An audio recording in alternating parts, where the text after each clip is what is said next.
하나님 말씀 보겠습니다. 창세기 41장 46절부터 57절 말씀까지를 보겠습니다. 46절부터 49절 말씀을 합독하고 41장 46절부터 57절 말씀까지를 보도록 하겠습니다. 자, 46절부터 49절 말씀 합독하겠습니다. 요셉이 애굽 왕 바로 앞에 섰을 때에 30세라. 그가 바로 앞을 떠나 애굽 온 땅을 순찰하니 7해 풍년에 토지 소출이 심히 많은지라.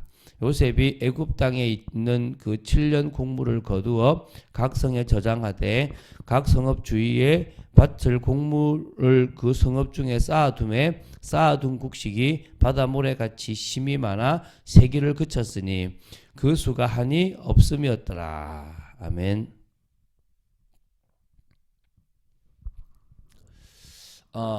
창세기 41장 46절부터 57절을 보고 있는데요. 요셉이 애굽 왕 바로의 꿈을 해석함으로 전격적으로 애굽의 총리가 되었고요. 또 그가 7년 풍년을 지금 준비해서 7년 흉년을 지금 대비하고 있는 모습입니다.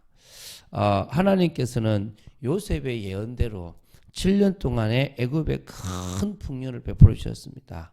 또 그리고 그 후에 다시 7년 동안의 흉년이 임하도록 하셨습니다. 그래서 요셉으로 말미암아 애굽 백성뿐만 아니라 주변에 있는 여러 나라의 백성들을 구원하는 역할을 감당하게 했습니다.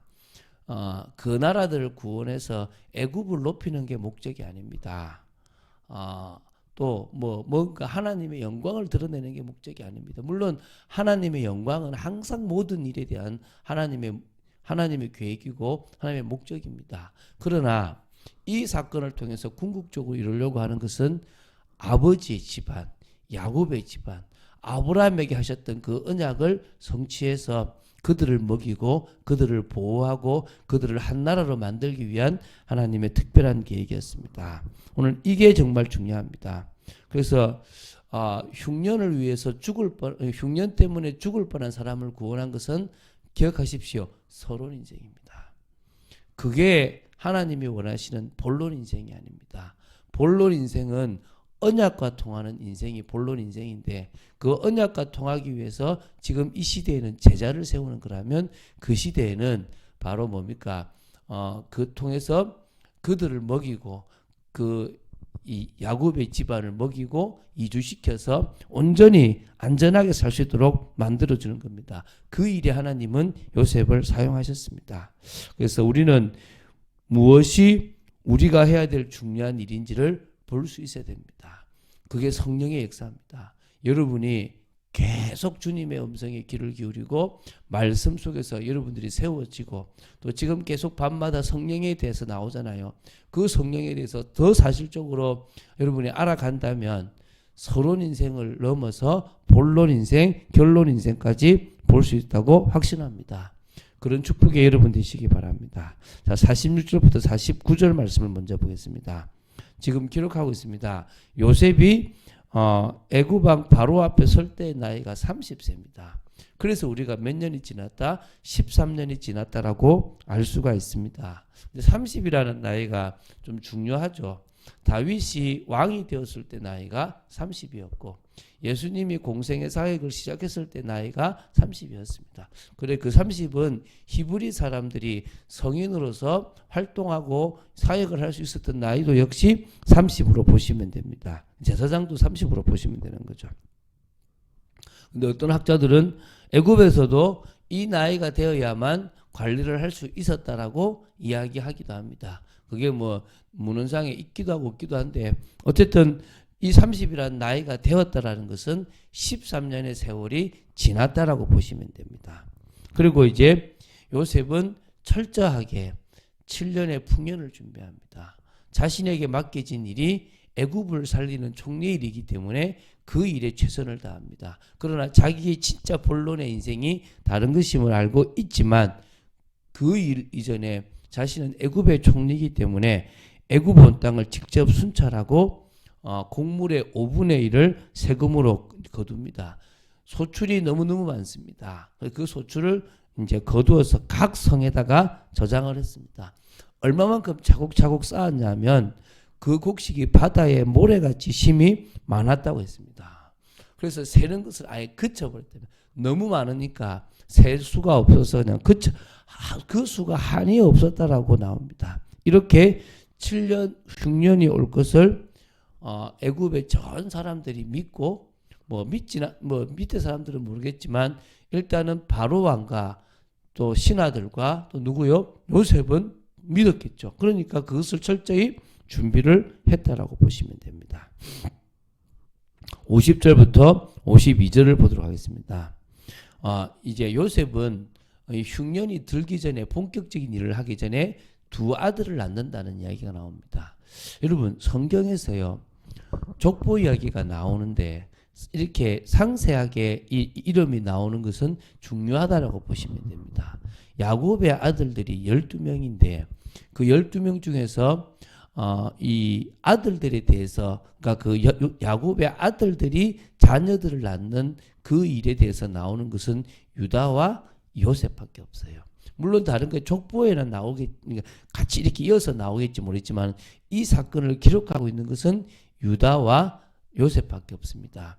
유다는 바로 언약의 그 대를 이을 축복의 가문이기 때문에 기록해놨다 그러면 이 요셉은 육신적 장자로서 두 몫을 받게 됩니다. 그래서 그 두 몫이 뭐냐면 이 므낫세와 에브라임이 바로 이 야곱의 아들의 이름으로 올라가지게 되는 겁니다. 다시 말하면 12지파의 이름에 이 두 사람이 들어갑니다. 그러면 아들이 12명인데 이 요셉이 두 몫을 맞으면 13명이네. 13지파네요. 맞습니다. 13지파입니다.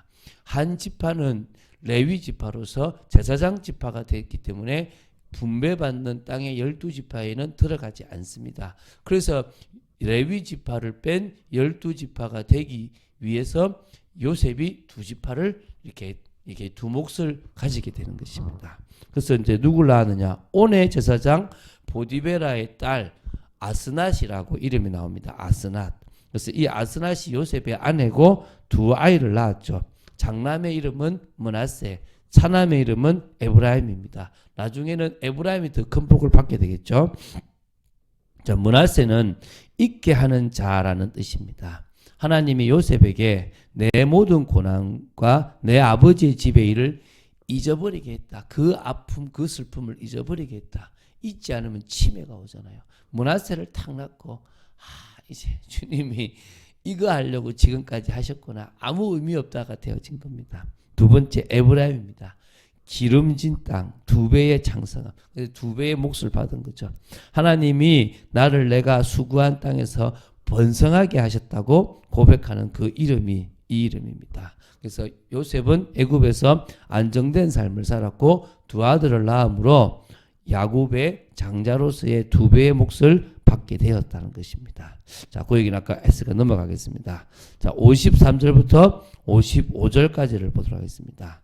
이제 하나님이 바로 왕에게 꿈으로 보여주셨던 그것처럼 7년간의 7회의 흉년이 시작됩니다.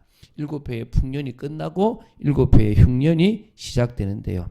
요셉의 말처럼 7회의 흉년이 들기 시작하는데 각국에는 벌써 먹을 것이 없어서 기근, 음식이 없어서 기근이 일어났습니다. 그렇지만 애굽 온 땅은 아직 먹을 것이 있습니다. 왜? 비축해 두라는 말 때문에 스스로도 비축을 좀 했겠죠. 그런데도 이게 기근이 계속되니까 애굽 온 땅도 이제 굶주리게 되었고요. 백성들이 이제 바로 왕에게 부르짖게 됩니다. 양식을 달라고 이야기합니다. 바로는 애굽 모든 백성에게 이르되 요셉에게 가라. 요셉에게 가서 그가 너희에게 이르는 대로 행하라. 이게요. 하나님이 하니까 딱 이렇게 되게 돼 있는 거예요. 하나님이 생각해 보십시오. 어떤 의미에서는 왕이 토사구팽을 시킬 수도 있는 거잖아요. 다 준비됐으면 너 필요 없어. 다 준비됐네. 이제 내 알아서 할게. 라고 해도 되잖아요.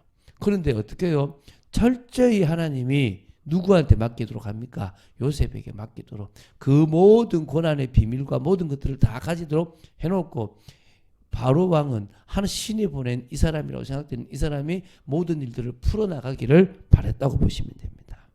그러니까 이제 다운데 문제는 정말 중요한 것은 뭐냐면 이 애굽 지방뿐만 아니라 모든 사람들도 이제 이 지금 오게 되는 겁니다. 그게 지금 다음입니다.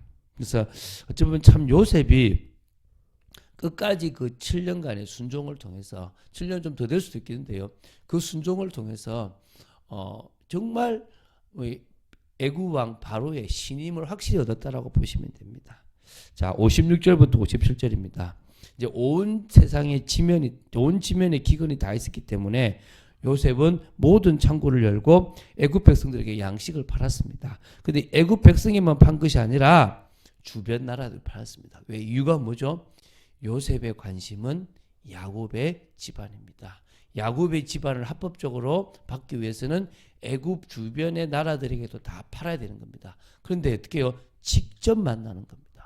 직접 만나야만 그 속에서 누구를 찾을 수 있습니까? 형들을 찾을 수 있다고 생각했겠죠. 이게 지금 요셉이 모든 일들을 진행해 나가는 방향입니다. 여러분, 정확하게 정말 소름 돋을 만큼 정확하게 모든 일들을 딱딱딱 진행해 나갑니다. 우리는요, 처음에 하나님의 뜻이라고 진행해 나가는데 가다가 잊어버려요. 가다가 딴짓하고 있을 때가 많거든요. 근데 요셉은 철저하게 죽을 때까지, 그래서 죽을 때 어떻게 하냐? 내 해골을 메고 가라. 하나님이 너희들을 권면하셔서 다시 가나안 땅으로 가게 하실 것이다. 그때 내 해골을 메고 가라 얘기합니다. 이 정도로 자기 일평생의 삶이 그게 맞춰졌어요.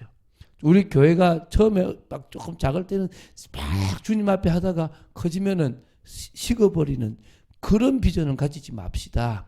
그런 생각은 가지지 맙시다. 처음 먹었던 그 마음을 끝까지 가지고 가자는 거예요. 사람들은요, 성도들도 응답받기 전에는 막 이러다가 응답받고 나면 변해버린다니까요. 우리는 이 땅의 소망을 두고 살아가는 존재가 아닙니다. 영원한 것을 소망을 두고 살아갑니다. 지금 내가 절망적인 상황, 더 절망적인 상황이 온다 하더라도 괜찮다는 거예요. 왜? 우린 영원한 소망이 있기 때문에. 그래서 내게 유익한 것을 향해 살아가는 것이 아니라 영원한 소망을 두고 언약에 맞는 인생을 살아갈 것입니다. 그런 축복된 인생을 살아간 여러분 되시기를 주 예수 그리스도 이름으로 축원드립니다. 주는 그리스도시요 살아계신 하나님의 아들이심을 고백합니다.